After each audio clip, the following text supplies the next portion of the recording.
بسم اللہ الرحمن الرحیم۔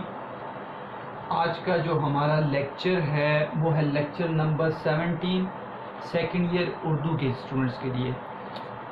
پیارے بچوں، آپ کو پتہ ہے کہ آپ نے جو راؤنڈ فرسٹ ہے اس کے 4 جو اسباق ہیں نثر کے وہ پڑھ لیے ہیں۔ وہ کون کون سے اسباق تھے؟ وہ ہے ایک سبق آپ نے پڑھ لیا مسلمانوں کا قدیم طرز تعلیم، دوسرا سبق آپ نے پڑھ لیا سقراط، تیسرا سبق آپ نے پڑھا فاقے میں روزہ، اور نمبر 4 پہ آپ نے پڑھا ہے پھر وطنیت کی طرف۔ یہ 4 اسباق نثر کے آپ کے راؤنڈ فرسٹ میں شامل ہیں، اور ہم نے اس کے بعد اب جو سلسلہ شروع کیا ہے وہ ہے شاعری کا سلسلہ، اور شاعری میں ہم پہلے نظم کی حصے کو دیکھیں گے، اور سب سے پہلی نظم ہے جواب شکوہ، علامہ محمد اقبال کی مشہور نظم ہے۔ اس کو پڑھنے کی کوشش کریں گے، اس کے مشقی سوالات کو دیکھیں گے، اس کی تشریح کو جانیں گے، اس کے خلاصے کو نکالیں گے۔ تو یہ جو نظم ہے بیٹا، یہ بڑی ہی اہمیت والی نظم ہے۔ اگر اس کی تشریح نہ آئے، پہلے تو یہ کہ بعض اوقات اس کے 2 اشعار دے دیتے ہیں اور آپ کو اس کی تشریح جو بورڈ کے پیپر ہیں ان میں کرنی پڑتی ہے، لیکن اگر نہ آئے تو اس کے مشقی سوالات اتنے زیادہ ہیں جو آپ دیکھیں گے آپ کی کتاب کے صفحہ نمبر 192 192 اور 193 پر موجود ہیں۔ یہ سوالات اتنے زیادہ ہیں کہ مشقی سوالات کے اندر سے کوئی نہ کوئی سوال اس میں سے اٹھا کے مشقی سوال میں دے دیتے ہیں، اور وہ آپ کو کرنا پڑتا ہے۔ بیٹا ابتدائی بات جو ہے یہ آپ ذہن میں رکھ لیں کہ مشقی سوالات صرف نثر کے حصے سے نہیں آتے، بلکہ غزل کے مشقی سوالات سے بھی آ سکتے ہیں اور نظم کے مشقی سوالات سے بھی آ سکتے ہیں۔ اس لیے آپ کے اگر ذہن میں یہ ہوتا ہے کہ ہم جو ہے تشریح میں ہمیں یا تو نظم کی تشریح کرنی پڑے گی یا غزل کی تشریح کرنی پڑے گی، تو ہم نظم کے حصے کو چھوڑ دیں، تو یہ آپ بہت اپنا نقصان کریں گے، کیونکہ نظم کے حصے میں سب سے اہمیت والی چیز تشریح کے ساتھ ساتھ اس کے مشقی سوالات بھی ہیں، اور گرامر کے سوال جو انتہائی اہمیت کے حامل ہیں وہ دیکھنے پڑتے ہیں۔ اس میں سے لازمی آپ کو پتہ ہے 2 یا 3 سوال گرامر کے وہ دے دیتے ہیں۔ تو کوئی چیز بھی آپ نے نہیں چھوڑنی کہ کل کو آپ یہ سمجھ رہے ہیں کہ 13 سوال میں سے 10 کرنے پڑتے ہیں اور ہم سوال کوئی 3 چھوڑ دیں گے آپشنز میں، تو ایسی غلطی نہیں کرنی۔ بورڈ کے پیپرز میں ایسا ہوا ہے کہ 13 میں سے 10 سوال نظم کے مشقی سوالات میں سے بھی دیے گئے ہیں، ایسا میں نے خود دیکھا ہے بورڈ کے پیپرز میں، اور وہ نظم کے سوالات تھے۔ نثر کے سوالات انہوں نے کم دیے، بلکہ دیے ہی نہ ہونے کے برابر تھے، اور نظم کے مشقی سوالات دے دیے گئے۔ تو آپ نے نظم کے مشقی سوالات کو بھی ذہن میں رکھنا ہے، تشریح کے ساتھ ساتھ گرامر کو بھی ذہن میں رکھنا ہے ساتھ ساتھ، تاکہ کوئی ایسی چیز نہ رہے جو آپ کو کل امتحان میں آپ کو وہ نہ آئے، بلکہ آپ کے پاس آپشن اس چیز کا ہو کہ زیادہ اچھا سوال مجھے کون سا آتا ہے۔ یہ آپشن آپ کے پاس ہونا چاہیے کہ 3 سوال اگر میں چھوڑوں تو کون سے وہ 3 سوال چھوڑوں جو لینتھ میں زیادہ ہیں، جس کو میں لکھوں تو وہ زیادہ وقت لگ جائے گا، ان کو چھوڑوں۔ یہ نہیں ہے کہ مجھے 3 سوال نہ آئیں، آپ کو سارے کے سارے سوال آنے چاہیے۔ بیٹا ہم نظم کے حصے کی طرف اب اپنا رخ کرتے ہیں، اور نظم میں سب سے پہلی نظم علامہ اقبال کی ہے۔ اس کو پڑھنے سے پہلے ہم دیکھتے ہیں پیج نمبر 193 پر۔ میں نے آپ کو یہ کہا تھا کہ میں کتاب کا کوئی حصہ بھی نہیں چھوڑتا۔ آپ کو 193 پر آپ کو نظر آئے گا نظم کے لغوی اور نظم کے اصطلاحی معنی لکھے ہوئے۔ تو بعض اوقات MCQs کے اندر یہ سوال آ جاتا ہے کہ نظم کے لفظی معنی ہیں ڈیش، ٹھیک ہے، تو یہ آ جاتا ہے، تو آپ نے کوئی حصہ بھی نہیں چھوڑنا۔ تو 193 پیج پر آپ دیکھیں، اپنی نگاہ کریں کتاب کے اندر کہ لکھا ہوا ہے نظم کے لفظی یا لغوی معنی آپ نے پڑھے ہوئے ہیں۔ اس کا مطلب ہے پرونا، جیسے موتی لڑی میں پروئے جاتے ہیں، لڑی ہے دھاگا، اس میں موتی پروئیں تو پرونا، یہ اس کا لغت کے اندر معنی ہے نظم کا۔ اور ادب کی روح سے یعنی اصطلاح کے اندر اشعار کے مجموعے کو نظم کہتے ہیں۔ اشعار کے مجموعے کو کیا کہتے ہیں بیٹا؟ نظم کہتے ہیں۔ یا پھر اصطلاحی تعریف یہ بھی ہے کہ کسی ایک خیال یا موضوع کے تحت لکھے گئے اشعار کو نظم کہتے ہیں۔ آپ کو یہ پتہ ہے بیٹا کہ غزل کے جتنے بھی اشعار ہوتے ہیں ان میں ہر ایک شعر کا علیحدہ موضوع ہوتا ہے، جبکہ نظم کا ایک خاص موضوع ہوتا ہے جو اس کی ہیڈنگ ہوتی ہے، جو نظم کے اوپر دی جاتی ہے، اور اس سے باہر کی بات نظم کے اندر نہیں کی جاتی۔ اس لیے نظم کو یاد کرنا یا نظم کو سمجھنا ایک طریقے سے اس اعتبار سے آسان ہو جاتا ہے کہ اس کا موضوع ایک ہی ہے۔ آپ نے نظم کی اقسام کو دیکھا، حمد، نعت، منقبت۔ تو حمد ہے تو اس میں اللہ کی تعریف ہے، نعت ہے تو نبی علیہ السلام کی تعریف پر بات کی گئی ہے، اور مرثیہ ہے تو کسی کے مرنے پر غم کا اظہار یا کربلا کے موقع پر، ٹھیک ہے، اس کو لکھا گیا ہے۔ اور اس طرح مثنوی ہے، اس کو آپ نے پڑھا ہے فرسٹ شعر کے اندر۔ تو کوئی بھی نظم ہے تو اس کے اوپر جو عنوان دیا گیا ہے اس کے اندر اشعار اسی موضوع پر لکھے گئے ہوں گے۔ تو یہ ہے کہ کسی بھی ایک خیال کے اوپر اشعار کو لکھنا، ٹھیک ہے، یہ بھی کیا ہے، کسی موضوع پر اشعار کو لکھنا، اس کو کیا کہتے ہیں، نظم کہتے ہیں۔ تو یہاں پہ بیٹا نظم کی تعریف ہمیں پتہ چل گئی کہ لغت کے اندر کس کو کہتے ہیں نظم، اور اصطلاح کے اندر کس کو کہتے ہیں۔ اس کے بعد بیٹا جو نیچے پابند نظم لکھی ہوئی ہے، پابند نظم، یہ بھی آپ نے فرسٹ ایئر میں پڑھی ہے۔ یہ چیز اگر نہیں پڑھی اور آپ کو یاد نہیں ہے تو میں اس کو دہرا دیتا ہوں تھوڑا سا، کہ آپ کو پتہ ہے بیٹا کہ نظم کا اپنا ایک سٹرکچر ہے، ہیت ہے، اور ایک جدید ہیت ہے، ٹھیک ہے، جس کو آپ ایک نیا سٹرکچر آپ کہہ سکتے ہیں، نئی ہیت، جدید ہیت آپ کہہ سکتے ہیں۔ ایک تو تعداد کے اعتبار سے، ابھی اس کے اوپر بات کریں گے، تعداد کے اعتبار سے کون سی ہیت ہوتی ہے، ابھی مسدس کا نام آئے گا تعداد کے اعتبار سے، لیکن یہ جو ہیت ہے، سٹرکچر ہے، یہ ہے جدید ہیت۔ پہلے نظم کے اندر یہ ہیت نہیں تھی۔ پہلے نظم ایک ہی طریقے پر لکھی جاتی تھی جس طرح غزل لکھی جاتی تھی، یا اس کا یہ ہیت نہیں تھی کہ وہ پابند ہے، وہ معرہ ہے یا آزاد ہے۔ تو تین ہیتیں ہیں جو جدید ہیتیں ہیں، اس میں ایک ہیت ہم پڑھتے ہیں پابند نظم۔ پابند نظم کسے کہتے ہیں بیٹا؟ پابند نظم اس کو کہتے ہیں جس کے اندر قافیہ کی پابندی لازمی ہے، ردیف کی بھی پابندی ہو سکتی ہے۔ اگر ردیف ہے تو اس کی پابندی بھی لازمی ہو جائے گی، نہیں تو اگر ردیف نہیں ہے تو قافیہ کی پابندی لازمی ہے۔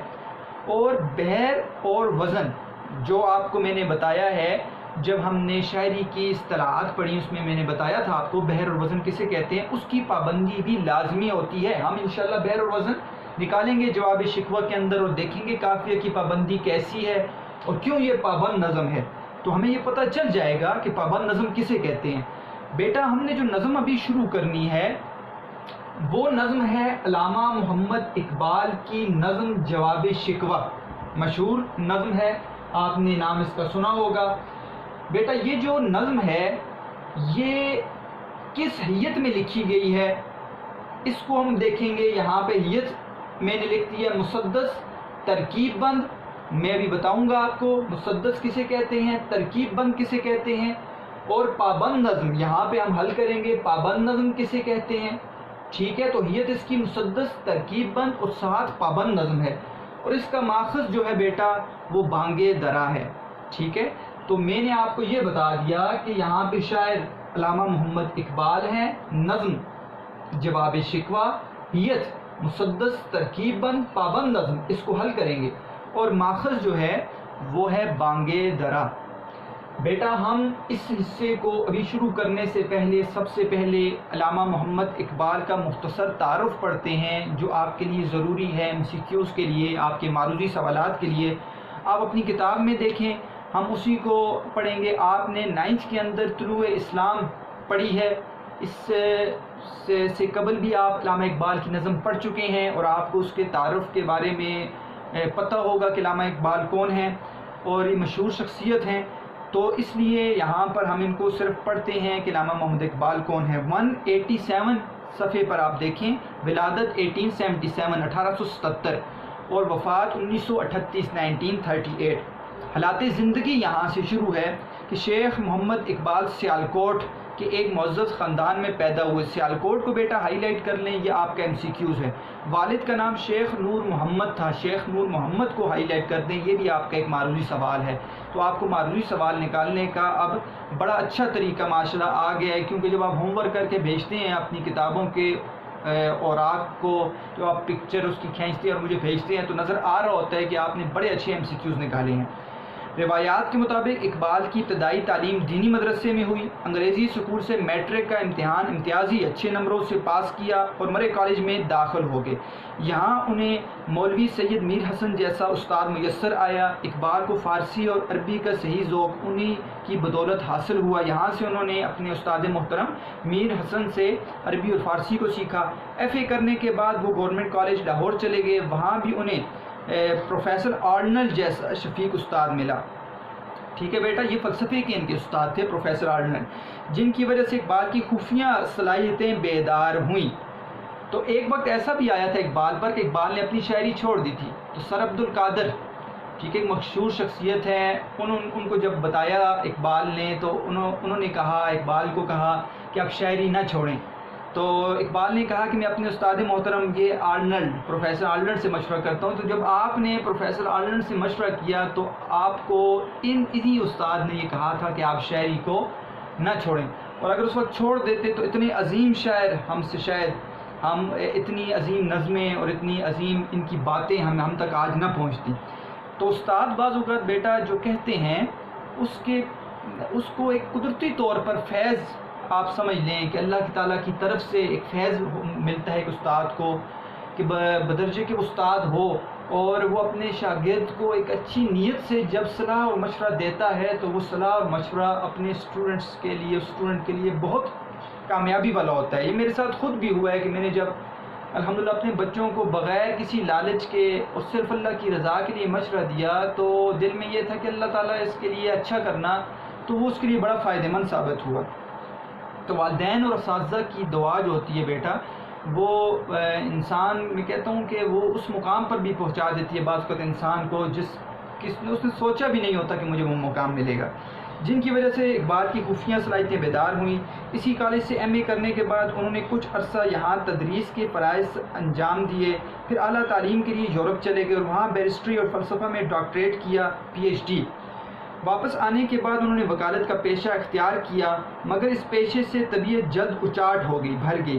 علامہ اقبال نے کچھ عرصہ سیاست میں بھی دلچسپی لی۔ ایک مرتبہ جب مسلم لیگ کی صدارت کے لیے ان کا نام تجویز ہوا تو انہوں نے اپنے بجائے قائد اعظم محمد علی جناح کو اس منصب کا اہل قرار دیا، کہا کہ میری جگہ جو اس منصب کے اہل ہیں وہ ہیں قائد اعظم محمد علی جناح۔ علامہ اقبال کا ایک اہم کارنامہ آپ کو پتہ ہے بیٹا، 1930 میں الہ آباد کے مقام پر مسلم لیگ کے سالانہ جلسے میں قیام پاکستان کی تجویز ہے، یہ آپ کا ایک بہت بڑا کارنامہ ہے۔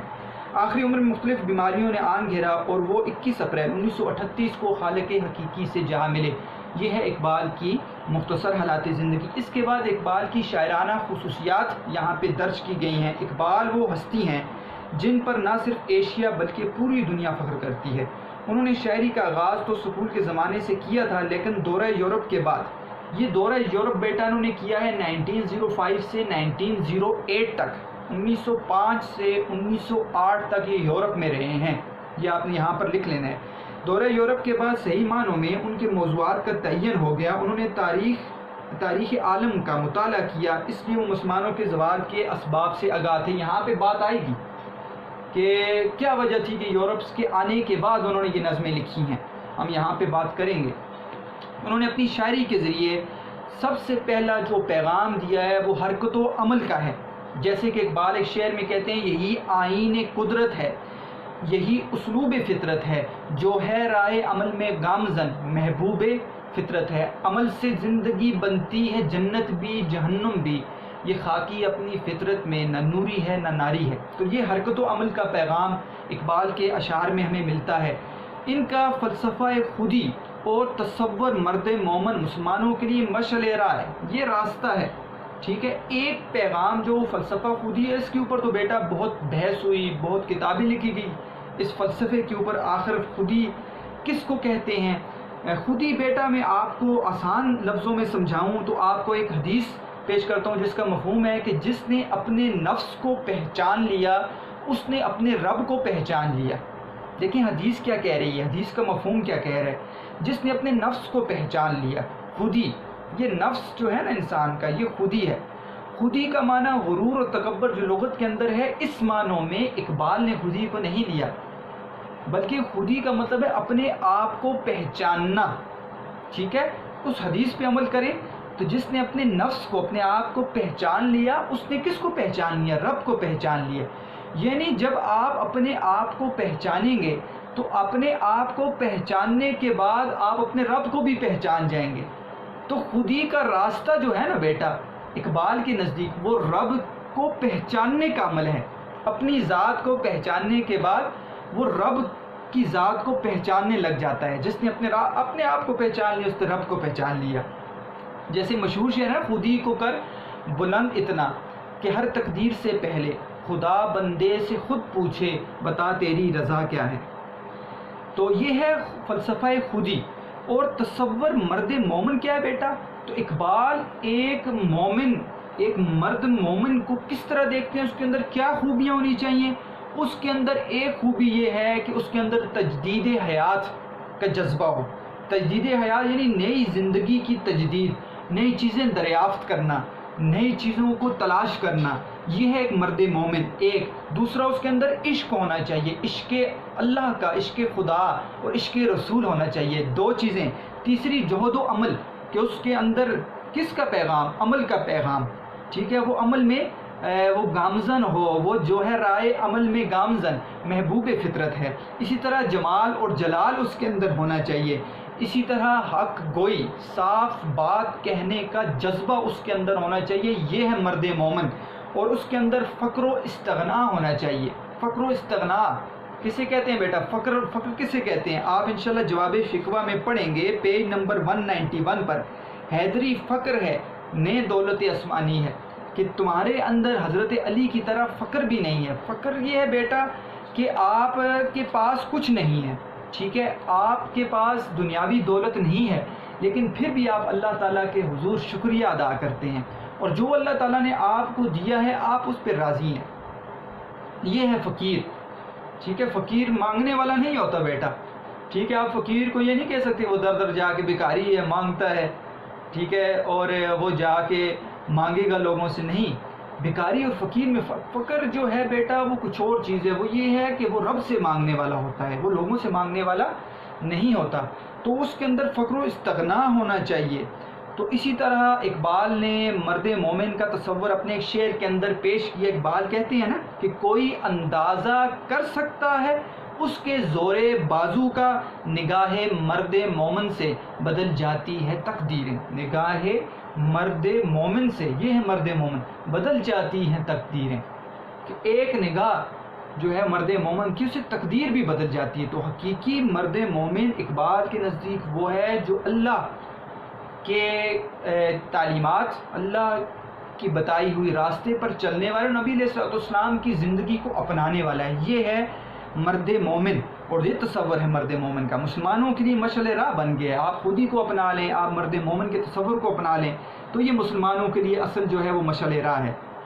اردو کے روایتی شعراء کے برعکس اقبال نے اپنی اردو شاعری کو نئے موضوعات دیے, نئے خیالات دیے, نیا طریقہ دیا, اور فلسفیانہ خیالات سے روشناس کروایا. ان کا مشاہدہ بے حد قوی تھا.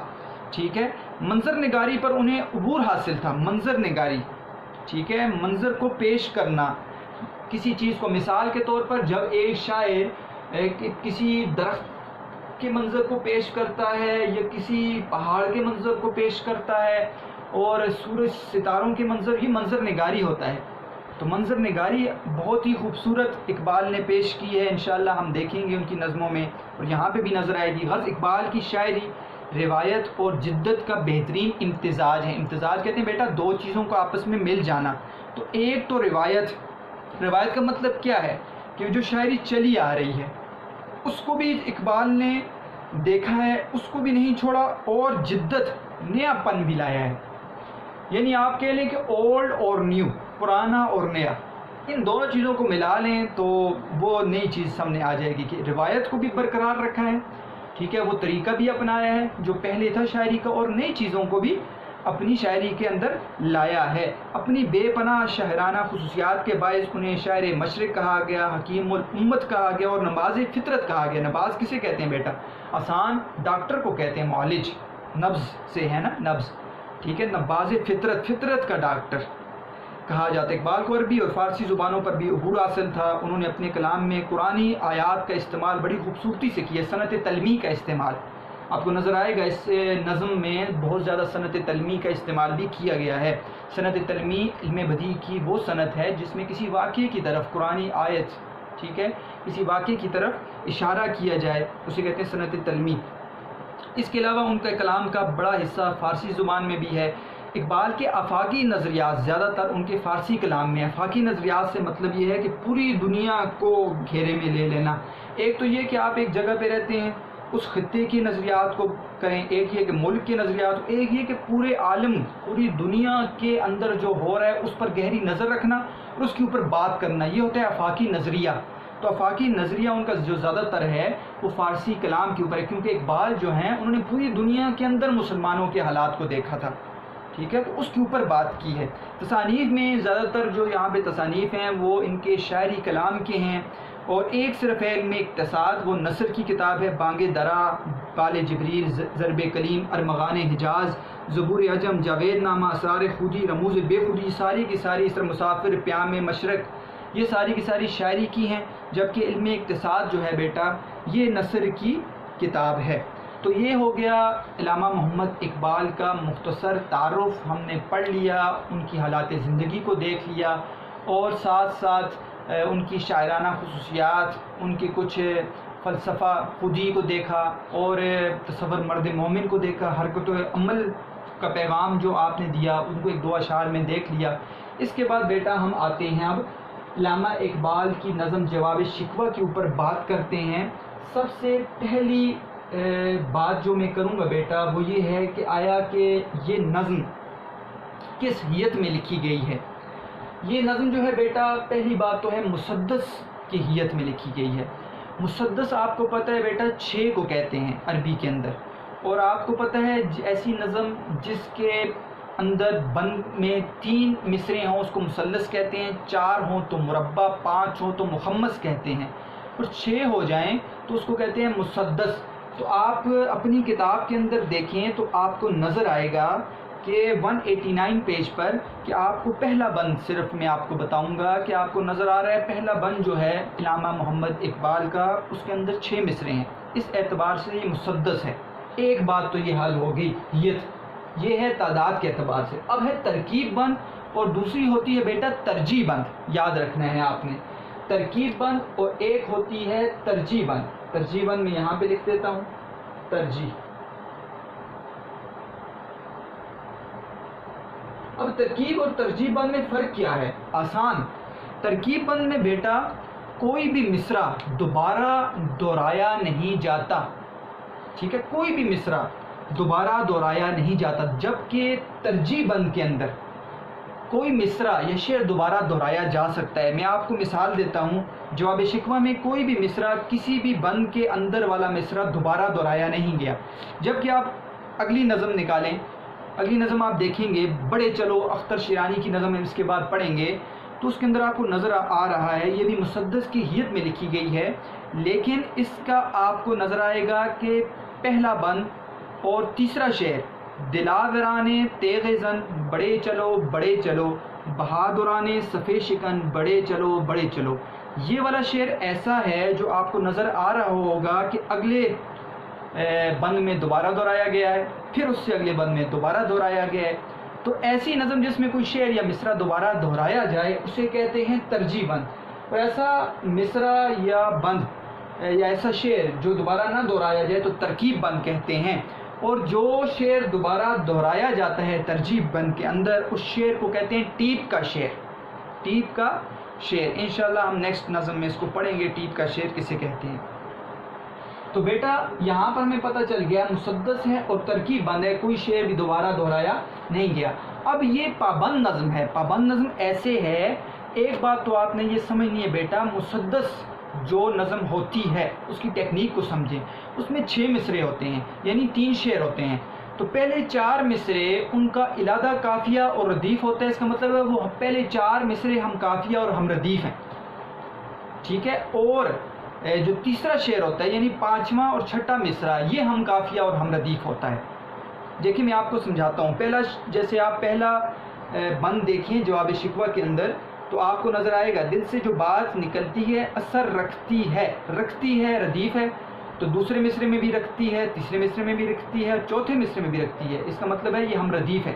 اور ہم کافیہ کیسے؟ اثر، مگر، نظر اور گزر، تو یہ ہم کافیہ ہیں. تو 4 پہلے مصرے ہم کافیہ اور ہم ردیف ہوئے نا، لیکن اس کا جو 5واں اور 6ٹھا مصرع ہے وہ آپس میں ہم کافیہ ردیف، اس کے اندر وہ کافیہ اور ردیف استعمال نہیں کیا گیا جو اوپر والے 4 مصروں کے اندر ہے. یہاں پر میرا ردیف ہے اور چالاک اور بے باک ردیف ہے. تو مسدس کیت میں پہلے 4 مصروں میں اپنا کافیہ اور ردیف ہوتا ہے، اور 5ویں اور 6ٹھے مصرے میں اپنا کافیہ اور ردیف ہوتا ہے. تو پابند نظم پہ ہم اب بات کرتے ہیں کہ پابند نظم وہ نظم ہوتی ہے جس کے اندر کافیہ کی پابندی لازمی ہے. ردیف کی پابندی ہو تو اچھی بات ہے، نہیں ہے لیکن کافیہ کی پابندی لازمی ہوگی، اور وہ ایک ہی بحر اور وزن میں لکھا جاتا ہے. میں انشاءاللہ نیکسٹ لیکچر میں آپ کو اس کی بحر بھی بتاؤں گا کہ اس کے اندر کون سی بحر استعمال کی گئی ہے جو شکوہ اور جواب شکوہ دونوں کے اندر استعمال کی گئی ہے. تو بیٹا پابند نظم میں ہمیں پتہ چل گیا، آپ کو نظر آ رہا ہے کہ یہاں پر جس ترتیب سے یہاں پر پہلے بند کے اندر ہم کافیہ ہم ردیف اور دوسرے بند کے اندر بھی ہم کافیہ ہم ردیف کا ایک ترتیب ہے وہ برقرار رکھی گئی ہے. اس وجہ سے یہ پابند نظم ہے، اور ساتھ ساتھ اس کے اندر بحر اور وزن کی بھی پابندی ہے، اس لیے ہم اس کو پابند نظم کہتے ہیں. تو یہ آپ کا سوال نمبر الف حل ہو گیا ہے بیٹا. سوال نمبر الف آپ دیکھیں گے صفحہ نمبر 192 پر کہ علامہ اقبال کی یہ نظم کس حیت میں لکھی گئی ہے. تو آپ نے جواب میں لکھنا ہے ایک بات مسدس میں، مسدس کو بیان کرنا ہے، ترکیب بند، دوسری بات، تیسری پابند نظم. تینوں چیزیں میں نے آپ کو سمجھا دیے.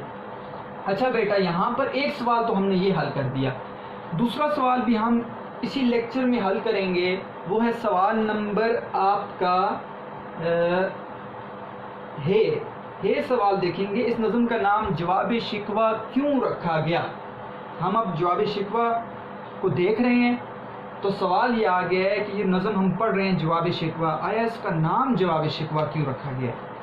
اب بیٹا یہ ایسی نظم ہے کہ میں کہتا ہوں کہ اس کی ایک تو یہ ہے کہ مجھ جیسے کم علم آدمی کو میں اگر اپنے آپ کو دیکھتا ہوں تو واقعی اس کی تشریح کرنی یا اس کے فکری جائزے اور فنی جائزے کو پیش کرنا ہماری اوقات نہیں ہے. آپ مانیں گے کہ یہ تو ایک پوری نظم نہیں ہے آپ کی کتاب میں، ابھی بات کریں گے اس کا ایک حصہ یہاں پر ذکر کیا گیا ہے. تو اقبال کی جواب شکوہ اور شکوہ کے بندوں کو چھوڑیں، آپ بند کی بات تو بات کی بات ہے، ان کے مصروں کے اوپر کتابیں لکھی گئی ہیں، ایک ایک مصرع ایک ایک فلسفے کے اوپر کتابیں لکھی جا چکی ہیں. تو ہماری اتنی اوقات نہیں ہے کہ ہم اس کی تشریح کر سکیں یا ہم وہ بات بیان کر سکیں کہ اقبال یہ کہہ رہے ہیں.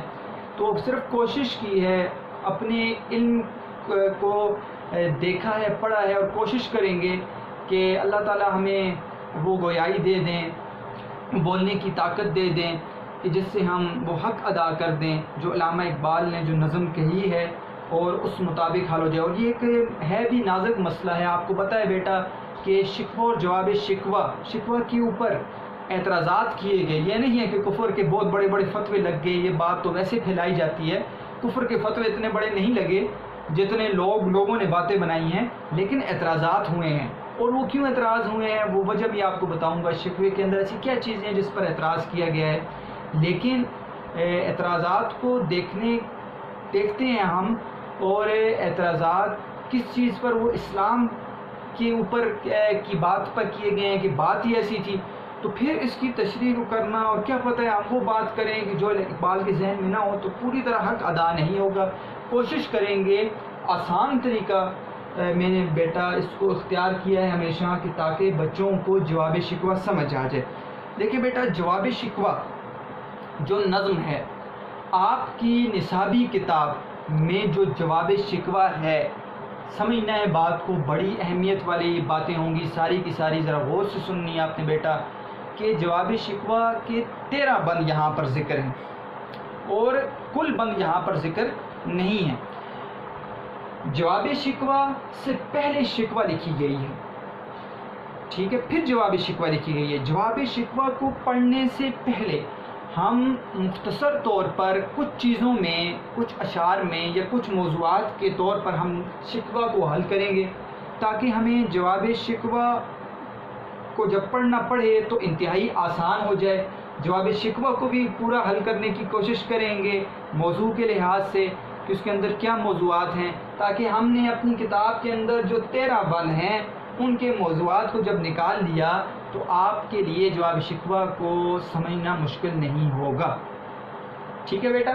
اب یہاں پہ غور آپ نے یہ کرنا ہے کہ شکوہ، یہ بیٹا علامہ اقبال کی نظم 1911 میں انہوں نے لکھی ہے، 1911 میں، اور انجمن حمایت اسلام کے جلسے میں خود لکھ کر لائے تھے اور خود پڑھ کر سنائی ہے انجمن حمایت اسلام کے جلسے میں۔ اس کے کل جو بند ہیں ان کی تعداد 31 ہے، 31 ہے، جبکہ جواب شکوہ یہ لکھی ہے بیٹا 1913 میں، 1913 میں، اور اس کے جو کل بند ہے ان کی تعداد ہے 36۔ تو شکوہ 1911 میں لکھی، جواب شکوہ 1913 میں لکھی، اس کی تعداد 31 ہے، جبکہ اس کے بند کی ٹوٹل بند کی تعداد 36 ہے۔ ہماری جو کتاب ہے نصابی کتاب جو اب ہم پڑھیں گے، اس کے اندر جو تعداد ہے بند کے تعداد کی کل تعداد وہ 13 ہے صرف اور صرف۔ میں آپ کو یہ بتاؤں گا کہ کون کون سے یہاں پر جو ہیں وہ بند یہاں پر ذکر، یہ بھی بتاؤں گا آپ کو حقیقت میں وہ کون سا بند تھا جب ہم پڑھیں گے، اور اس کے اندر موضوعات کیا ہیں اس پر بھی بات کریں گے۔ لیکن آپ کو شکوہ سمجھنی ابتدائی تھوڑی سی وہ ضروری ہے بیٹا۔ اب بات یہ ہے کہ اب شکوہ اور جواب شکوہ، سوال بھی آپ کا حل ہو جائے گا، جواب شکوہ کی کیوں لکھنے کی ضرورت پیش آئی، اس نظم کا نام جواب شکوہ کیوں رکھا گیا، اس بات کو ذرا غور سے سننا ہے آپ نے کہ شکوہ جو ہے بیٹا کیوں لکھی گئی اور جواب شکوہ کیوں لکھی گئی۔ جہاں تک بیٹا میں نے پڑھا ہے اور میں نے اس کے اوپر ریسرچ کی ہے، جو شکوہ ہے وہ 1911 میں اقبال نے لکھی ہے۔ اقبال نے اس کے اوپر بہت زیادہ نظریات ہیں، اپنے اپنے نظریے پیش کرتے ہیں لوگ، ہم اختلافی باتوں کو ذکر نہیں کریں گے، ہم صرف جو خاص بات ہے اس کو بیان کرنے کی کوشش کریں گے۔ اقبال 1905 سے 1908 تک یورپ میں رہے ہیں، وہاں سے آپ کو پتہ ہے آپ نے پی ایچ ڈی کی ہے، قانون کا امتحان پاس کیا ہے۔ 1905 سے 1908 تک اقبال جو ہیں بیٹا وہ یورپ میں رہ کر انہوں نے وہاں کے حالات کو بڑے غور و فکر سے دیکھا، ان کی تعلیمی سرگرمیوں کو، ان کے حالات کو، ان کی روایات کو، ٹھیک ہے، ان کے نظریات کو، ان کو اقتصادی طور پر دیکھا، اور 1905 سے 1908 تک مغرب کا انہوں نے مطالعہ کیا۔ اب یہاں سے 1908 کے بعد جب ہندوستان واپس آئے اقبال تو آپ کی شاعری کا رخ تبدیل ہو گیا۔ اب آ کر آپ کو محسوس ہوا کہ مسلمان یہاں پر کتنے پیچھے ہیں۔ ایک تو یہ ہے کہ آپ کو پتہ ہے بیٹا 1908 وہ دور ہے جس کے اندر مسلمان جو ہے وہ غلام بنے ہوئے تھے، ایک تو ان کے اوپر ان کے لیے وہ غلامانہ توق ان کے لیے تیار رکھا ہوا تھا، وہ توق پہنے ہوئے تھے، زنجیریں ان کے پاؤں میں، بیڑیاں ڈالی گئی تھی، غلامانہ بیڑیاں انہوں نے ڈالی ہوئی تھیں۔ تو یہ جب دیکھا اقبال نے تو دیکھا یہاں پر مسلمان ہر اعتبار سے ان غیر مسلموں سے پیچھے ہیں، اور جب نگاہ ڈالی اپنے ماضی کی طرف، اپنے اسلاف کی طرف، اور دیکھا کہ ایک شاندار قسم کا ماضی مسلمانوں کا ہے جس میں مسلمانوں کی فتوحات ہیں، مسلمانوں نے ترقی کی ہے، پھر کیا ہوا ایسا کہ مسلمان آہستہ آہستہ اس حالت میں آ گئے کہ فتوحات کو تو چھوڑیں، وہ ان انگریزوں کے غلام بن گئے۔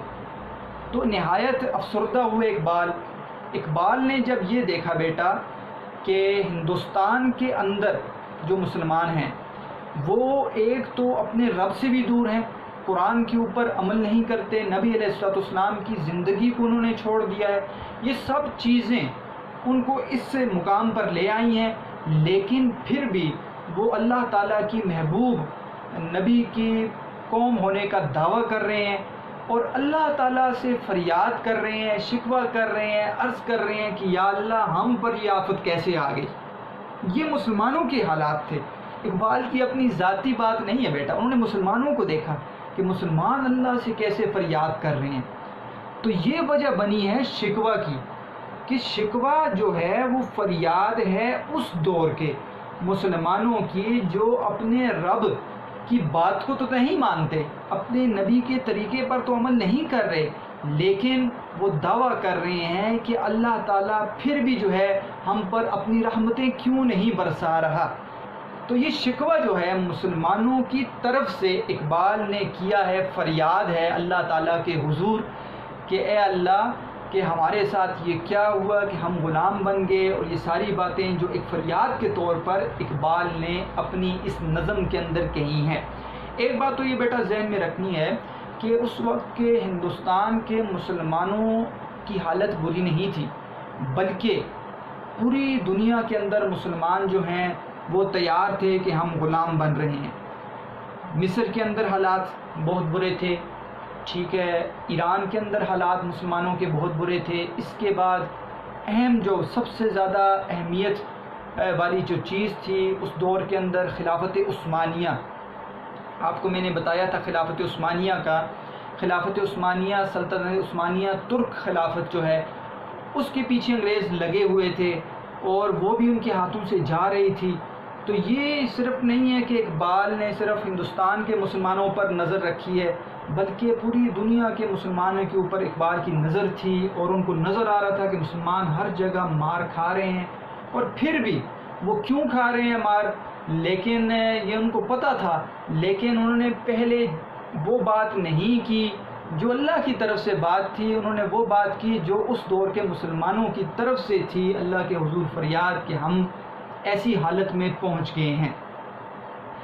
بیٹا یہ ذہن میں آپ رکھیں ایک اور بات ضروری کہ یہ تو شکوہ تھا، جوابی شکوہ جو ہے اس میں کوئی شک نہیں ہے، شکوہ کے طرز پر ہی جواب دیا گیا ہے جواب شکوہ کے اندر 36 بند میں.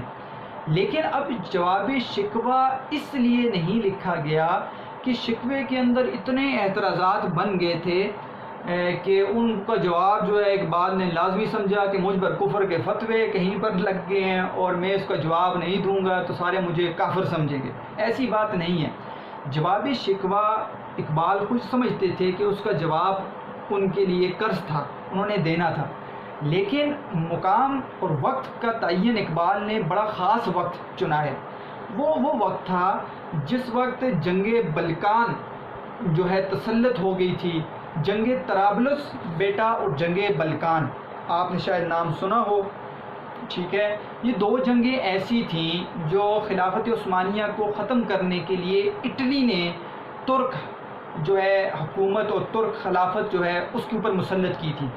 پہلی جنگ جو تھی جنگ طرابلس، ٹھیک ہے بیٹا، یہ 1911 میں شروع کی گئی جنگ طرابلس. طرابلس موجودہ لیبیا آپ اس کو کہہ سکتے ہیں. دیکھیں بیٹا تاریخ کی کتنی باتیں انسان کو پڑھنی چاہیے کہ طرابلس لیبیا، موجودہ لیبیا، اور یہ لیبیا جو ہے تاریخ میں مسلمانوں نے ان کو فتح کیا اور اس کے اوپر خلافت عثمانیہ آئی. اور طرابلس جو تھا وہ 1911 میں اٹلی نے حملہ کیا طرابلس کے مقام پر، خلافت عثمانیہ کے حصے میں تھی یہ جگہ، اور آخرکار 1912 میں ترک نے ہار مان لی اور طرابلس کا حصہ جو ہے وہ اٹلی کو دے دیا. ایک بات. اس کے بعد جنگ بلکان، اٹلی نے بلکان پر حملہ کر دیا اور بلکان پر حملہ کیا 1912 میں، اور آخرکار پھر یہ کرتے کرتے بلکان کا ایریا بھی اٹلی نے خلافت عثمانیہ کے ٹکڑے ٹکڑے کرنا شروع کر دیے تھے، اور خلافت عثمانیہ کو ختم کرنے کے لیے انگریزوں نے سازشیں کرنا شروع کر دی تھیں. اور بالآخر آپ کو پتہ ہے فرسٹ ورلڈ وار، پہلی جنگ عظیم 1914 سے 1918 تک جو لڑی گئی ہے اس کے اندر اٹلی دوسری طرف تھا، یعنی فریق تھا، اور ایک طرف ترک حکومت تھی. اٹلی تھا، ایک طرف فرانس تھا، آپ نے پڑھا ہے، برطانیہ تھا، اس طرح امریکہ تھا، یہ ایک طرف تھے. جبکہ آسٹریا اور ترکی کے ساتھ جرمن قوم تھی اور بلغاریہ یہ ایک طرف تھے.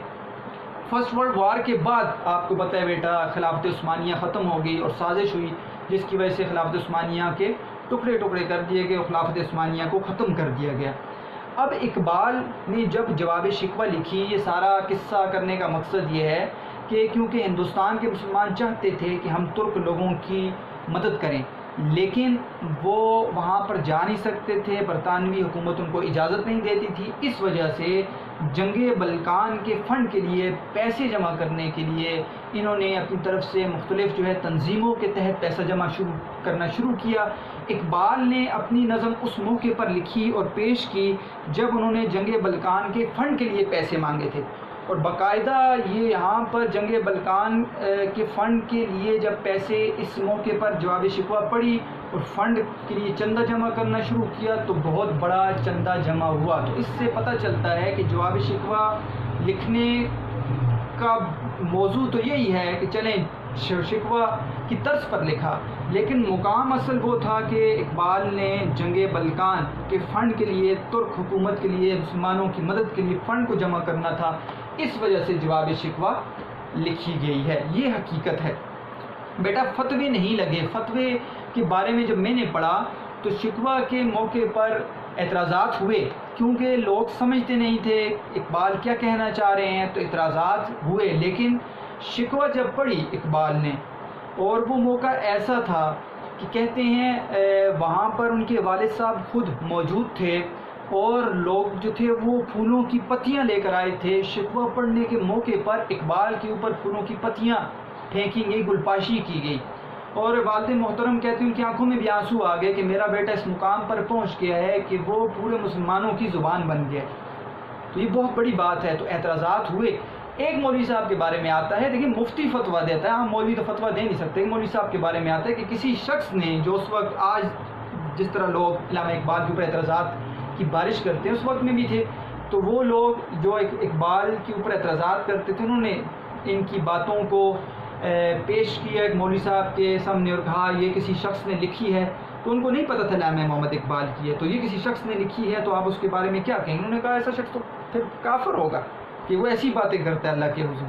تو ان کو نہیں پتہ تھا اقبال کی سوچ کیا ہے، اقبال کی فکر کیا ہے۔ اقبال کی سوچ اور اقبال کی فکر کو پڑھنے کے بعد اس کی شاعری کی سمجھ آتی ہے۔ آپ نے فلسفہ خودی کو پڑھا نہیں ہے، آپ نے صبر مرد مومن کو پڑھا نہیں ہے، ٹھیک ہے، آپ اس کے فلسفے سے واقف ہی نہیں ہیں، تو پھر آپ کو نہیں پتہ چلے گا کہ اقبال اپنی شاعری میں کیا کہہ رہے ہیں۔ تو بیٹا یہ ہے شکوہ اور جواب شکوہ لکھنے کی وجہ۔ تو آپ کا سوال حل ہو گیا۔ سوال نمبر ہے کہ جواب شکوہ کیوں لکھی گئی۔ اب بیٹا دیکھتے ہیں جو شکوہ کے اندر جو 31 بند ہیں، ٹھیک ہے، وہ میں کہتا ہوں کہ ان کے میں حصے کروں گا، اور اسی طرح جواب شکوہ کے 36 بند ہیں ان کے اندر میں حصے کروں گا، ان کے موضوعات کو ذکر کروں گا، تاکہ آپ کے لیے جو آپ کے 13 بند ہیں وہ آپ کے لیے آسان ہو جائیں، اور آپ سمجھ لیں کہ یہاں پر کون سا بند کس طرح پیش کیا گیا ہے اور اس کا موضوع کیا ہے۔